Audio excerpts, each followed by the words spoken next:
सलमान अकबर राजा साहब, अभी आप दोबारा एक दफा सुप्रीम कोर्ट ऑफ पाकिस्तान गए थे, क्या खबर है? क्या रजिस्ट्रार साहब से मेरी मुलाकात हुई है। उनको मैंने बताया है इस धरने का भी कि हम यहाँ बैठे हैं, हमारा ये एहतजाज जारी है और जारी रहेगा।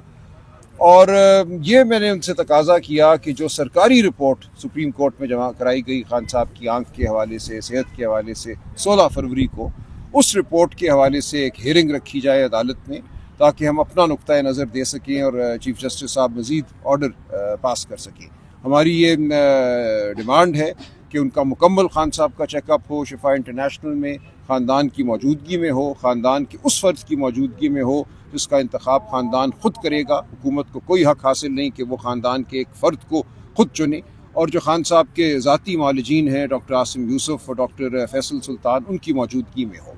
तो इस हवाले से एक दरख्वास्त हमने दे रखी है। उस दरख्वास्त के हवाले से रजिस्ट्रार साहब ने कुछ मुझे मज़ीद करने को कहा। एक तकनीकी अमल है, वो भी हम इंशाअल्लाह पूरा कर देंगे। मैं फिलफौर जा रहा हूँ। लतीफ़ खोसा साहब उस मुकदमे में हमारे वकील हैं, तो उनके चेंबर के ज़रिए एक जो तकनीकी एक अमल है जिसको पूरा करने का कहा है रजिस्ट्रार साहब ने, वो हम कर देंगे। तो इस मुलाकात से मुझे काफ़ी उम्मीद हुई है कि यह मामला अदालत में वापस जल्द आ जाएगा और अदालत में खुल के पूरी बात हो सकेगी। तो आज हमने ये पेशरफ्त ज़रूर की है और इंशाअल्लाह कल हम फिर यहाँ मौजूद होंगे। जो तकनीकी बात, एक तकनीकी नुक्ता रजिस्ट्रार साहब ने मेरे सामने रखा है, उसको भी हम देख लेंगे और हमें बहुत उम्मीद है कि ये मामला अदालत में होगा और हम कोई अच्छा ऑर्डर। सर, आपसे सुप्रीम कोर्ट के जो चीफ जस्टिस हैं या अफरीदी साहब, उनकी मुलाकात क्यों नहीं हो पा रही? नहीं, उनकी हुई है। देखिए, पिछले हफ्ते उनसे हम बड़ी तफसील से मिले हैं। इस वक्त जो है हमारा तकाजा ये है कि ये दरख्वास्त हमारी लगाई जाए फिलफौर अदालत में। वो अगर लग जाती है तो चीफ जस्टिस साहब से अदालत में मुलाकात हो जाएगी और वो सबसे अच्छी मुलाकात है। अदालत में तो कोई हुक्म पास कर सकते हैं ना, तो हम अदालत में हम उनसे इंशाअल्लाह एक ऐसा हुक्म लेंगे जो कानून के मुताबिक भी है और जो इंसानियत के तकाज़ों के मुताबिक भी है।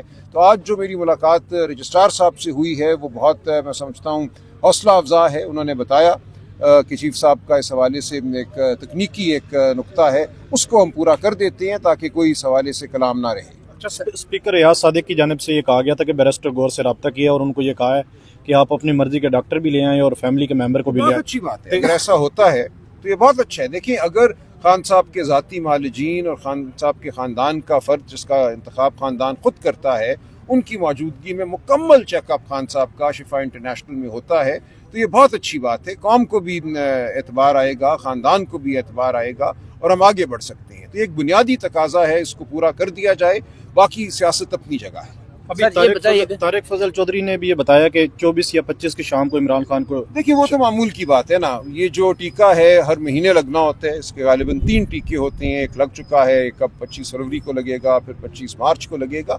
उसके लिए अस्पताल ले जाना बिल्कुल मुख्तलिफ बात है। वो तो एक महदूद अरसे के लिए, 1 आध घंटे के लिए जाते हैं, वापस ले आते हैं। ये हमारा तकाजा नहीं है। ये इंजेक्शन तो बहरहाल अस्पताल में लगना है। हमारा तकाजा ये है कि मुकम्मल चेकअप के लिए उनको शिफा इंटरनेशनल मुंतकिल किया जाए, ख़ानदान को रसाई दी जाए, उनके ज़ाती मालिजीन को रसाई दी जाए। सलमान अकबर राजा साहब, ये बताइएगा, कल एक प्रेस कॉन्फ्रेंस होती है, जब खान साहब को हटाया जा रहा था तब भी MQM जो है वो मैदान में आई थी और उन्होंने जो है ना वो अदम एतमाद किया था। कल उन्होंने कहा है कि 80 सीटों वाला जो है वो वज़ीर आज़म है और 180 सीटों जिन्होंने हासिल की हैं वो जेल में है। आप क्या समझते हैं कि ये जो हुकूमत इस टाइम चल रही है, ये कितना मज़ीद जो है वो कर पाएगी? देखिए, ये हुकूमत चल नहीं रही, ये हुकूमत लड़खड़ा भी नहीं रही, ये मुँह के बल गिर चुकी है। जो आदाद शुमार सामने आ रहे हैं, हुकूमती जो ब्यूरो हैं स्टेटिस्टिक्स के, जो हाउस होल्ड सर्वे सामने आया है, इस वक्त गुर्बत की सतह पाकिस्तान की तारीख की बुलंद तरीन है। इस वक्त बेरोज़गारी जो है वो बुलंद तरीन सतह पे है, फैक्ट्रियाँ बंद हो रही हैं। इस वक्त ये मुल्क नहीं चल रहा, एक ढकोसला है। अरबों रुपए, 10 अरब रुपए का जहाज़ सामान्य तय्युश के तौर पे ख़रीदा जा रहा है। ये अवाम के मुँह पर मैं समझता हूँ एक थूक है।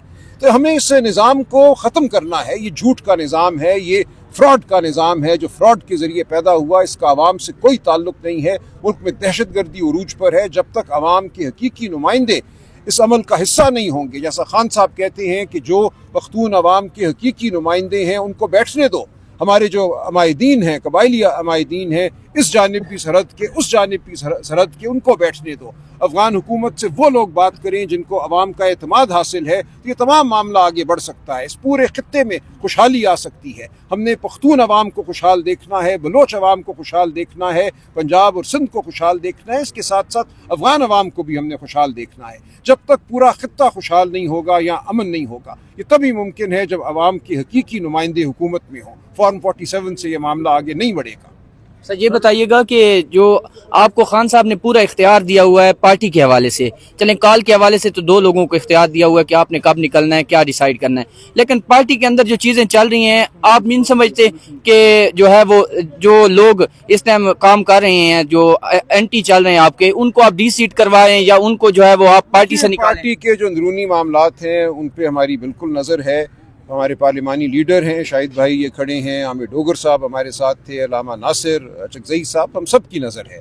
اور جو کچھ پارٹی کے اندر چھوٹی موٹی ایک کھڑبڑ ہوتی ہے اس کو کسی حد تک ہم برداشت کرتے ہیں, لیکن ایک حد سے آگے بڑھ گئی تو بالکل برداشت نہیں کیا جائے گا. لیکن یہ پارٹی کا اندرونی معاملہ ہے, آپ اس کی فکر نہ کریں. آخر میں بتائے گا کہ ایک جانب 10 ارب کا جہاز کا معاملہ, دوسرے میں فائر وال کے حوالے سے مبینہ طور پر 30 ارب روپے کا زیادہ سامنے آیا ہے. اربوں ہار روپے کا نقصان کیا گیا اس ملک کا, صرف اس لیے کہ آپ کی میری آواز گھونٹتی جائے, صرف اس لیے کہ ہم معلومات حاصل نہ کر سکیں. ان فائر والز کا مقصد صرف یہ تھا کہ جاسوسی کی جائے, ہماری جو بات ہے اس کو سنا جائے.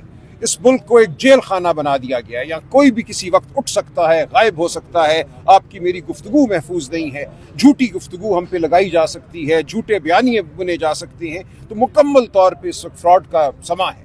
تو یہ جو کچھ ہوا یہ بے وقوفی تھی, اس بے وقوفی نے بہرحال ختم ہونا تھا. آج کے دور میں آپ نہیں کر سکتے, آپ کا گلا میرا گلا نہیں گھونٹا جا سکتا. ہماری زبان بہرحال آزاد رہے گی, ہم حق کی بات کرتے رہیں گے, آپ بھی کریں گے, میں بھی کروں گا, شاہد بھائی کریں گے, ہم سب کریں گے. اس لیے جو کچھ انہوں نے کیا یہ ایک ڈاکہ تھا اور اس کا نقصان جو ہے وہ قوم نے اٹھایا. شکریہ جی, مہربانی. السلام علیکم جی, میں مختار حسن ہوں اور اس ٹائم میں سپریم کورٹ آف پاکستان کے باہر موجود ہوں. اور آج پاکستان تحریک انصاف کے پارلیمنٹیرینز نے اچانک ایک ان اناؤنسڈ جو ہے وہ دھرنا دیا ہے. آج جب ہم بھی ابھی روزے کے بعد جو ہے وہ سحری کرنے کے بعد سوئے ہیں, تو ابھی جب اٹھے ہیں فوراً ہی ٹویٹر دیکھا تو ہمیں پتہ چلا کہ یہاں پہ دھرنا جو ہے وہ شروع ہو چکا ہے. یہ آپ اس سائڈ پہ دیکھیے, پولیس کی جو ہے وہ بھاری نفری یہاں پہ لگائی گئی ہے سپریم کورٹ آف پاکستان کے باہر. اور اس کے ساتھ ساتھ یہاں پہ پاکستان تحریک انصاف کے جو پارلیمنٹیرینز ہیں وہ آپ دیکھ سکتے ہیں, یہاں پہ کے پی سے بھی ریپریزنٹیشن ہے. اس کے بعد جو ہے وہ فیڈرل کے جو ایم این ایز ہیں, جو کے پی منسٹرز ہیں, وہ بھی یہاں پہ موجود ہیں. اور یہاں پہ اس ٹائم جو ہے وہ دھرنا جاری ہے. ابھی دیکھنا ہوگا یہ دھرنا کب تک جاری رہتا ہے. اور یہ کہا گیا ہے کہ جب تک عمران خان صاحب سے ان کے ڈاکٹرز کی اور ان کی فیملی کی موجودگی میں رسائی نہیں ہوگی, تب تک جو ہے ہم لوگ یہ دھرنا جو ہے وہ جاری رکھیں گے. اور ابھی یہ بھی کہا جا رہا ہے کہ جو پہلے میں نے پوچھا دھرنا بھئی آپ لوگوں نے کیوں کال آف کیا تھا, اس ٹائم بھی تو آپ لوگوں کے پاس کوئی رپورٹ آئی تھی تو وہ سرکاری تھی, اس ٹائم شاید آپ نے اس کے اوپر جو ہے وہ یقین کر لیا تھا. تو یہ کہا گیا ہے کہ اس ٹائم کیونکہ سیاسی فیصلہ تھا, ہماری مجبوری تھی, تو آج پھر ہم لوگ جو ہے وہ جب تک فیملی کے کنسرنز ہیں کہ عمران خان کا علاج جو ہے وہ شفا انٹرنیشنل ہاسپٹل میں ہو اور فیملی کی موجودگی میں اور ڈاکٹرز کی موجودگی میں ہو, تب تک ہم یہاں پہ بیٹھے رہیں گے. ابھی جو بھی یہاں کی تازہ ترین صورتحال ہوگی آپ کو دکھاتے ہیں. اجازت دیں, اللہ حافظ.